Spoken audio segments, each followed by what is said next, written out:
Welcome back to another impactful episode of the PSTA podcast. It's Craig and your host, and shout out to the teachers on spring break this week, Patrick. Absolutely. They deserve it. But what's wild is there's some teachers that still got to wait for next week for spring break. Yeah, I noticed that. I guess, if you have friends across the state that are out this week, you feel horrible that it's not you. But then again, when it's your time, you realize, I'm glad I didn't have it the previous week. That makes sense? Yeah, social media is the worst thing ever for teachers in spring break, though, because if you haven't had it yet, you've already seen your friends that have had it. If you've already had it, now you're seeing your friends on it. We should just have uniform statewide spring break into the third 9 weeks. Let's do it. Yeah, let's do it. Put that in the bill for him, Patrick. Yeah, no. I'm sure that'll go just swimmingly. But for those that are listening this week, we know there are a ton of listeners and followers of the podcast who probably won't listen to this episode because their toes are in the sand and they're not thinking about it. However, Patrick, I have faith that some of them will still listen. Yeah, but if your toes are in the sand and you're listening to this, change this over to your favorite playlist. It is time to unwind and unplug. This will still be there. That's the beauty of a podcast. It'll be there when you get back. But anyway, Patrick, let's jump right into it.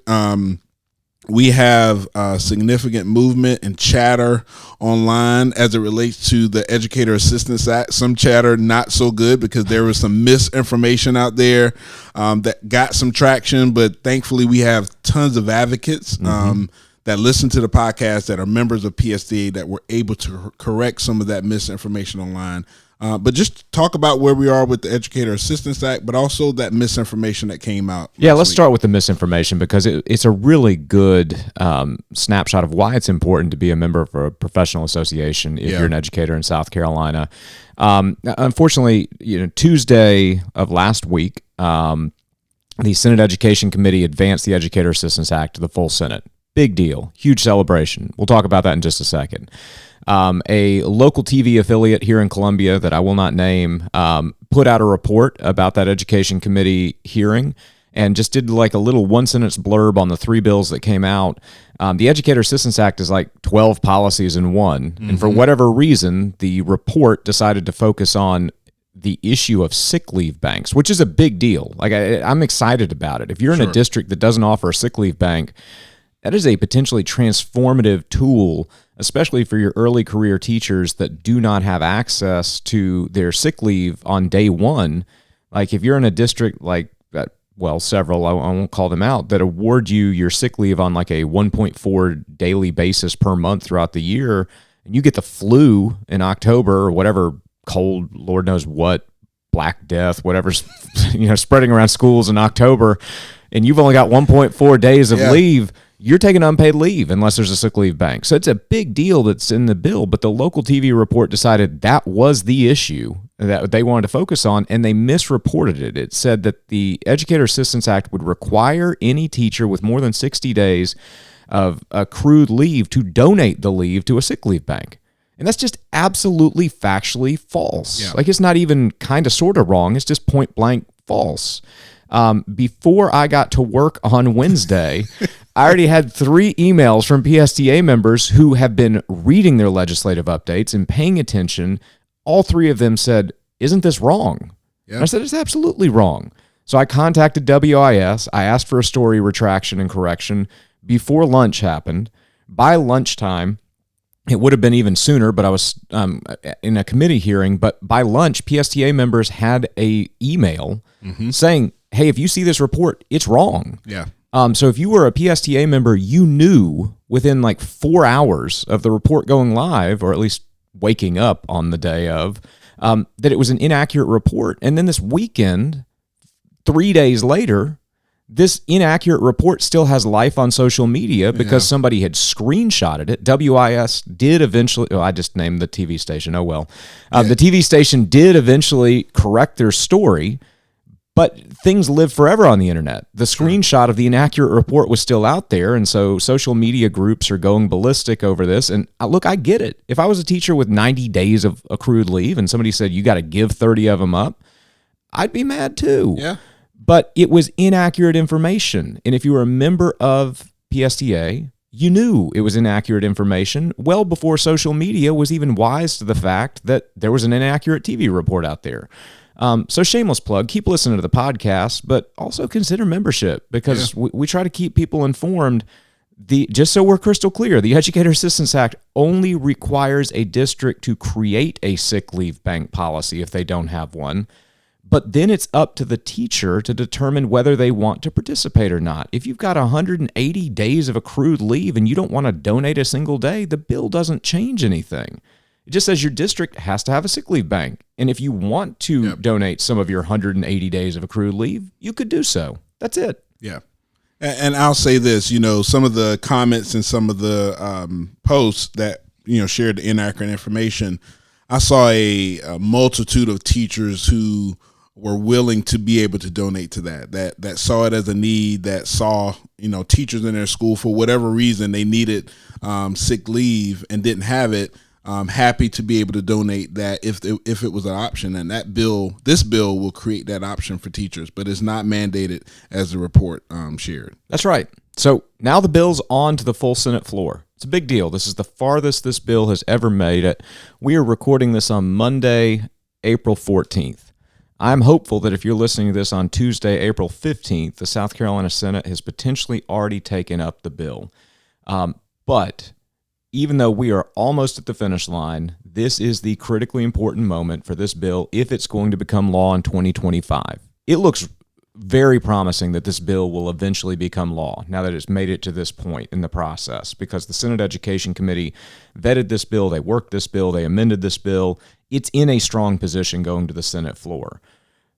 But what the challenge is now is time, because at the moment we're recording this, there are only 15 legislative days remaining. In the Senate, at least 2 to 3 of those days are going to be consumed entirely by the state budget. So now you're down to like 12-ish days. And in the South Carolina Senate, if a bill is objected to by a single senator, it moves from the so-called uncontested calendar to the contested calendar. Bills on the contested calendar are not dead, but they move to the back of the line. So think about yourself. This is spring break. So if you're in line right now at Disney World listening to this podcast, again, get off the podcast, listen to the fun music that they're pumping in at Disney World. But if you're in line at Disney World, you're the Educator Assistance Act. And right now you got the fast pass. You are queued up for the uncontested calendar. If any senator objects to this bill on Tuesday, the fast pass gets pulled and they get moved to the back of the line. You're still going to get on the ride, but if you're in Disney over spring break, you may not get on the ride till 2026 because the line's that long. That's what's coming with the Educator Assistance Act. If you support this bill, you need to contact your senator now and ask them to support prompt debate and passage of the bill. Yeah, and I also want to issue a challenge not only to our educator friends, but supporters of public education. Hey, get the family together. Share this with any supporter of public education. Go to our website, palmettoteachers.org, click on the Governmental Affairs tab, and anyone can take advantage of being in this process. You don't have to be a member of PSTA to do so. So make it a family event. Patrick will tell you not to do it on spring break, but Craig is saying, hey.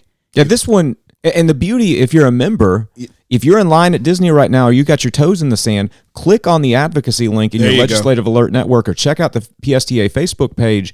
30 seconds, done. You've already sent the email, and you're exactly right, Craig. Get the community involved, because all of the typical hesitancy that non-educators may have about supporting an education bill, they don't exist for this one. They don't. If people are typically hesitant to support an education-related policy because it's going to require more state money, and that might mean higher taxes. Sure. This bill doesn't cost a dime. Mm-hmm. If people are hesitant because they don't want the state regulating and micromanaging things, guess what? This bill cuts regulations and gets the state, or at least gets districts increasingly out of the classroom so teachers can teach. Yeah. I mean, that's what we want them to do.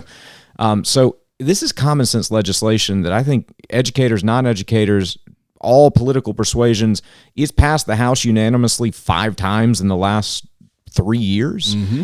Anything that can unanimously pass the South Carolina House 5 times means that there's really not a clear reason to object to this bill. So get everybody engaged. Make it a family party. Let's do it.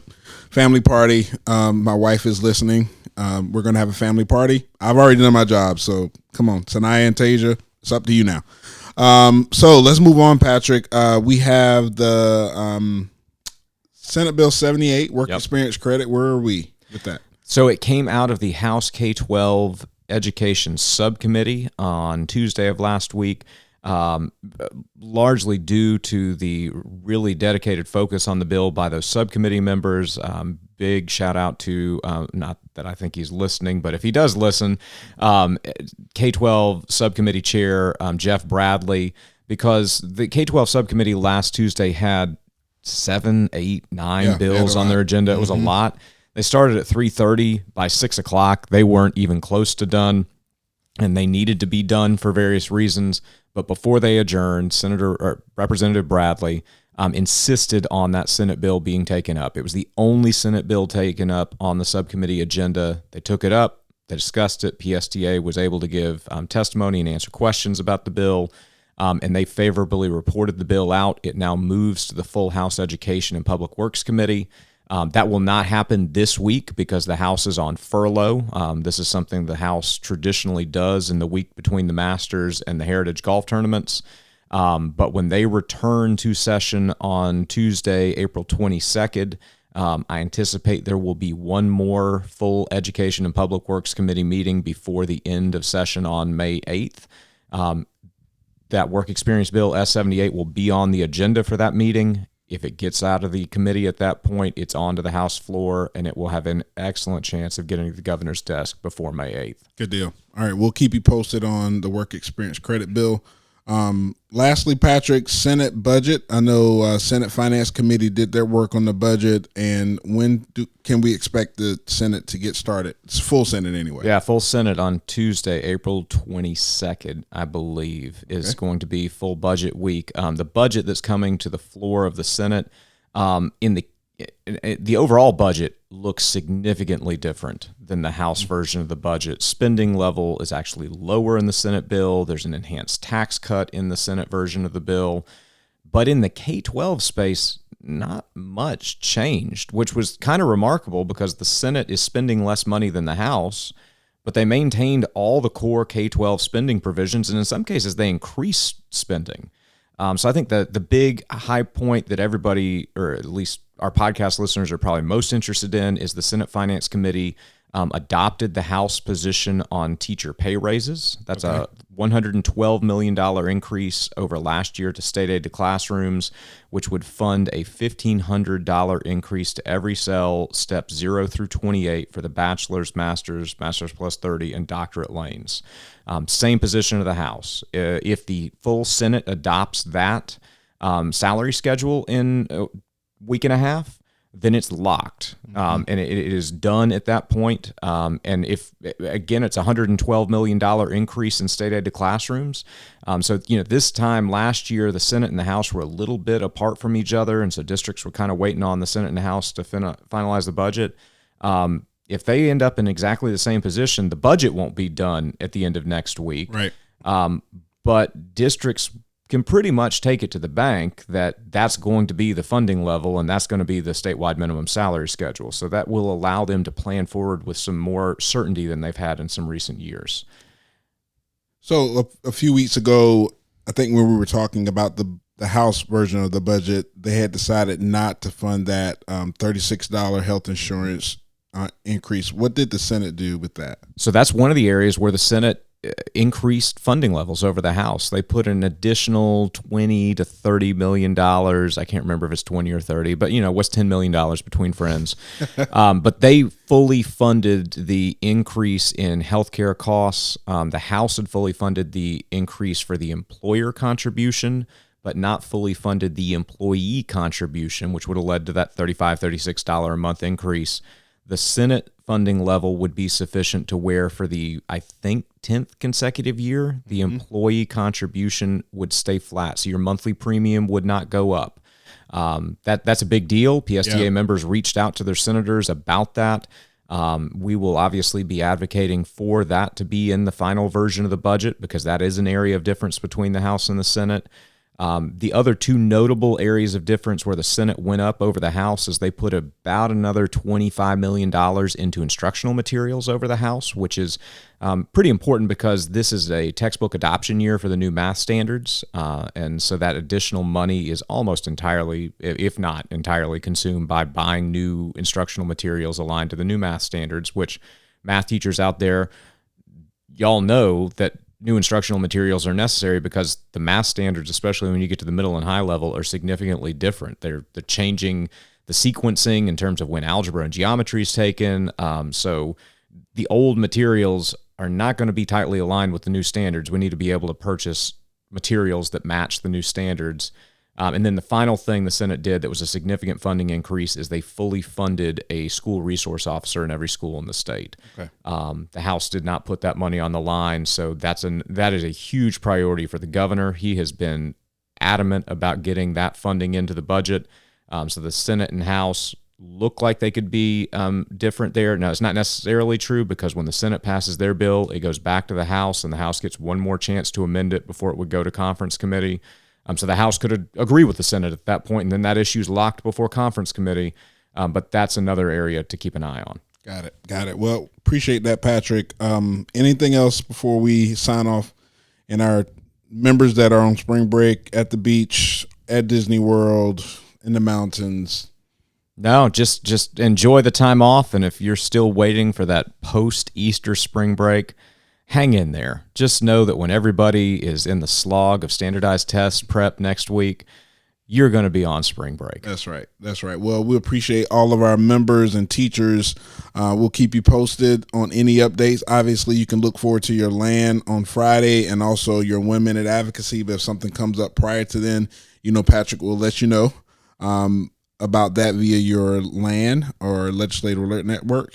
It's been another impactful episode of the PSTA podcast. It's Craig King, your host. I'll see you next time.